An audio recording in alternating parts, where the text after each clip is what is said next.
এত বছর বিয়ের বয়সে জীবনে এই প্রথম আপনাদের ভাইয়া আমার জন্য নিজে হাতে কোনো জিনিস পছন্দ করে নিয়ে আসলো। মানে এই অবধি যতবারই আমি যত কিছুই কেনাকাটা করি না কেন, আমাকে টাকা ধরাই দেয়, বলে তোমার যা খুশি তাই নিয়ে নাও। তো এইবার হচ্ছে সে নিজে হাতে কিনে নিয়ে আসছে, আর আমি সবসময় মন খারাপ করতাম যে তুমি কেন আমার নিজে হাতে কোনো ড্রেস কিনে দাও না। তো ওই যে লাল কালারের একটু, ওইটার কালার যে কি আল্লাহই জানে, ওই কালারের ড্রেসটা আপনাদের ভাইয়া পছন্দ করে সে যেখান থেকে আসছিল, মানে ছুটিতে আসছিল তার কর্মস্থল থেকে, সেখান থেকে কিনে নিয়ে আসছে। তো আর এই যে আগে যে থ্রি পিসটা দেখা, ওইটা হচ্ছে আমি পছন্দ করে গ্রাম থেকে নিছিলাম। আর এই থ্রি পিসটাও কিন্তু অনেক সুন্দর, এটাও নিছিলাম। তো মোট আমার 3টা থ্রি পিস। আর এখন যেগুলো দেখাচ্ছি এগুলো হচ্ছে আমার আম্মুর জন্য হচ্ছে ম্যাক্সির কাপড়।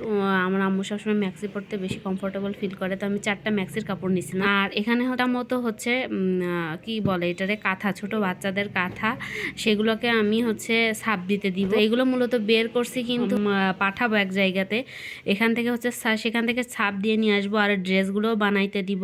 তো প্রত্যেকটা কালারই কিন্তু অনেক সুন্দর। তো আমি প্রথমে চিন্তা ভাবনা করছিলাম যে একটা ছোটোখাটো একটা বিজনেস পেজ খুলবো, তো আমার দ্বারা আর হলো না। তো দেখলাম যে এইগুলো যখন পড়েই আছে, সেলাই করে রেখে দিই, ভবিষ্যতে যদি কখনো কোনো কাজে লেগে যায় কিনা। তো এখানে কিন্তু অনেকগুলো কাঁথাই ছিল, আমি অনেক শখ করে বানাইছিলাম। আর প্রত্যেকটা কাঁথার কাপড়গুলো কিন্তু অনেক কালারফুল। তো আজকের ভিডিও এই পর্যন্ত। আল্লাহ হাফেজ।